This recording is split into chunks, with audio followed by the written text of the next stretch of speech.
Hello everybody! Before we begin, I would like to let you all know that I have a book out. It is called Not Quite Dead, and it is the story of a woman whose fiancé passed away a year ago, having dreams where he tells her that he's still alive and trying to use said dreams to get him back. It is available on Amazon in both paperback and ebook formats, so if you've ever wanted to support me financially, then this is your opportunity to do so. Link is in the description. Hey gang, it's Squill, and we're finally back to talk about the second of Adventure Time's 3 miniseries, Islands. Gotta say, for as much as I enjoyed talking about the comics and video games, I definitely miss talking about the actual show, Adventure Time. And what better way is there to bring us back to Adventure Time than by talking about one of its best groups of episodes? While Elements is my favorite miniseries overall, Islands is not far behind, and I can absolutely see why it's a lot of people's favorite. On a pure emotional level, it contains some of the most heart-wrenching moments in all of Adventure Time, while at the same time doing a great job rounding out Finn's overall character arc, and giving Susan some much-needed development. I love this miniseries, and I'm sure the rest of y'all do too, so let's quit stalling and rank every episode of Islands. At number 8, we have Whipple the Happy Dragon. Yeah, I'm sure most of y'all saw this one coming. Whipple is definitely not a bad episode, but it's easily the most disposable of this batch. It's still an enjoyable episode, but there's not much that really adds to Islands narratively or thematically. I think the best moment of the episode is easily seeing Finn finally open up about what this trip really means to him. It does a great job setting up the emotional stakes for Finn for the rest of the miniseries, and feels earned given how nonchalant Finn's been about this whole trip up until this point. But the scene is still very short and largely disconnected from the rest of the episode. As for the titular character, well, unlike our heroes, I actually don't find Whipple to be that annoying, but I wouldn't say I find him particularly funny or interesting either. But I do like a lot of the jokes surrounding the character's annoyance with Whipple, such as BMO's big freakout or Finn apologizing for not telling him he was annoying earlier. But it's overall easily the least memorable of this very memorable batch of episodes, putting it at the bottom of the list. At number 7, we have The Invitation. The Invitation is definitely the most normal episode of Islands. If you're not paying too much attention, it's easy to mistake it for just a regular Adventure Time episode, seeing as it's the only one to take place on Ooo. But I think it does a good job at subtly setting up the arcs for Finn and Susan for the rest of the miniseries. We get some flashes of memories for Susan, showing that this journey may lead to her figuring out her past. And Finn similarly has the chance to finally figure out where he came from. I really love this Finn and PB moment. It's easily my favorite scene in the episode. Not only is it just a really sweet scene that shows how much PB cares about Finn, but it also does such a great job at making you feel the weight of the journey that Finn's about to take. That Finn is about to discover some things about his people that he may or may not be emotionally prepared for. Oh, and I love the Fern stuff in this one too. Not counting his candified self in Elements, this is really the only pre-Season 10 episode where Fern gets a role in the story without it being an episode about him. It's really sweet that Finn trusts Fern to protect Ooo while he's away, even if Fern ultimately mucks it up, though it's not like it was really his fault. The Invitation is a very exciting start to Islands that only lands lower on this list in comparison to the episodes following it. At number 6, we have Helpers. Being the penultimate episode of the miniseries, Helpers primarily serves as setup for the Islands finale. It does everything it needs to do very well, it's just hard to view this one separate from the episode following it.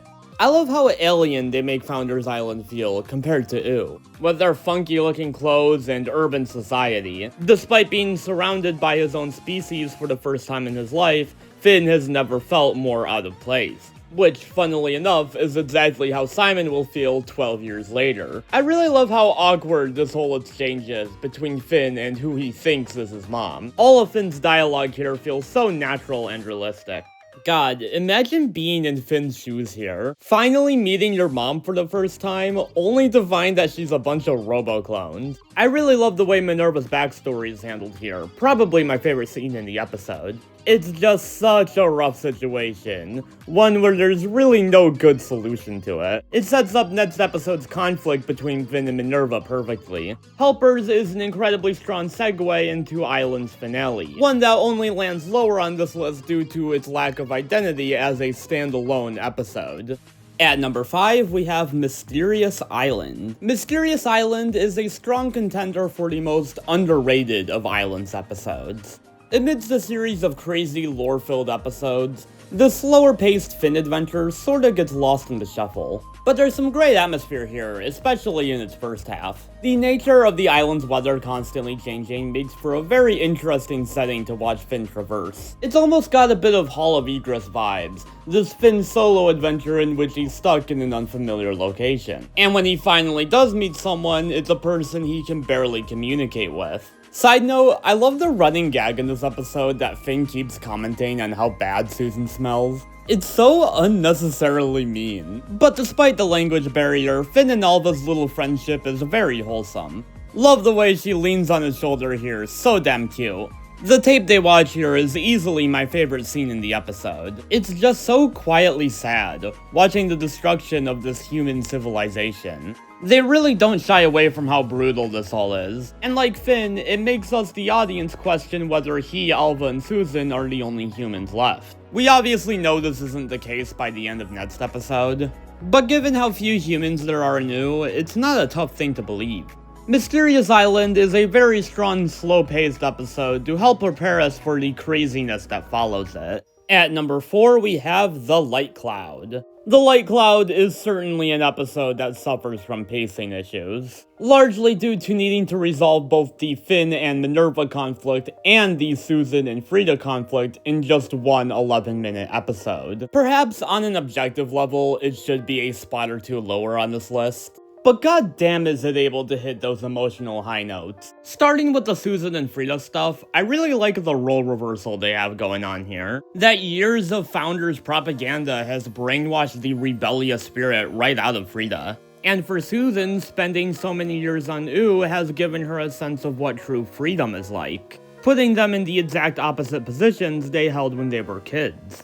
I do wish there was a little more to Frida's change of heart than just overhearing Finn's speech, but I still really like where she and Susan end up. But the real heart of the episode comes with the Finn and Minerva stuff. I really love that their entire conflict essentially hinges on this ethical debate of freedom versus safety. The episode obviously sides with Finn, but you can easily see where Minerva is coming from. I mean, after watching so many of her people die out, after losing her son, why wouldn't she want to protect as many humans as possible? She's a lot like PB in a way. I really love both of the mini clip shows in this episode. I like that they contain clips from all across the series, and not just the early seasons. Not only does it feel like a celebration of the show itself, it feels like a celebration of Finn as a character, everything he's been through, and all the people he's helped over the years.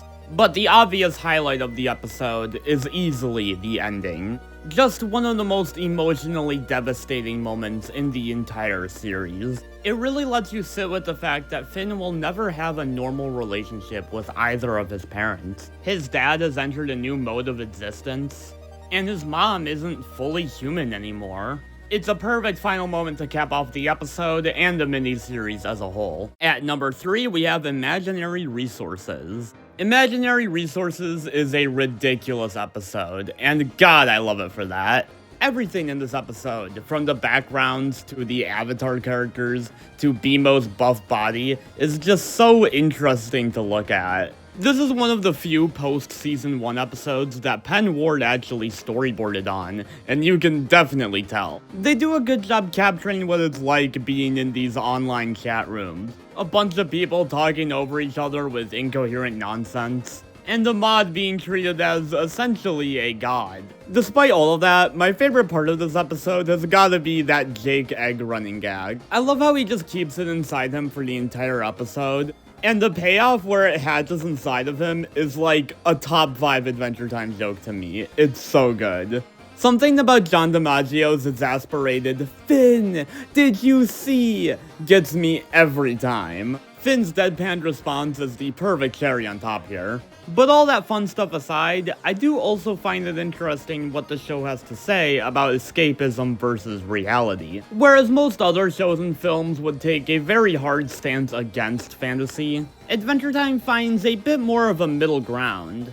Sure, the episode ends with all the humans back in their virtual reality pods, but it doesn't fully portray this as a good thing. As in situations like this where the system is shut off, they have no idea how to function. So the episode sort of leaves it up to us to decide whether they're better in the virtual world where they're sheltered but happy, or in the real world where things are more challenging, but they also have the potential to form more meaningful skills and relationships. This also very cleverly sets up the whole freedom versus safety conflict that's so prevalent in the second half of the miniseries. So Imaginary Resources is not just a funny and visually creative episode, but also one with a lot of interesting things to say. At number 2, we have Hide and Seek. Hide and Seek is the first of 2 flashback episodes in Islands, with this one detailing Susan's life on Founders Island and her relationship with Frida. The Susan and Frida dynamic is so fascinating to me.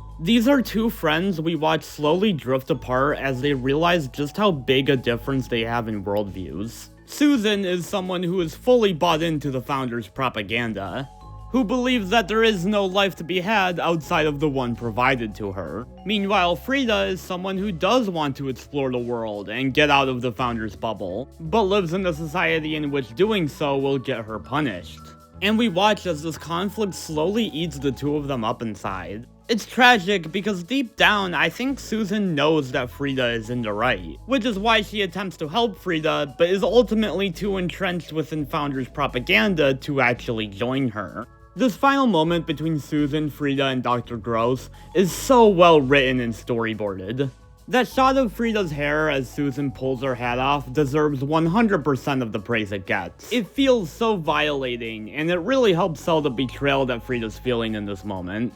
That the one friend she had, the one person she thought she could confide in, is ultimately the one to ruin her life. And it's violating for Susan too, as all of her humanity is stripped away and she's turned into nothing but a machine. Seriously, the fact that Dr. Gross can just take over people's minds like this is terrifying, and low-key makes her one of the most sinister characters in the entire show, in my opinion. I really hope the show finds a way to bring her back at some point. She'd be the perfect villain for the Adventure Time movie. Hide and Seek is a beautifully tragic episode of Adventure Time, and its brilliance is only carried into the very next episode. At number 1, we have Min and Marty. Min and Marty is a top 10 episode of Adventure Time. Arguably top 5. Everything about this one is just so damn brilliant. Let's start with Martin's characterization here. I feel like it'd be so easy for the show to do another Simon Ice Cane reveal.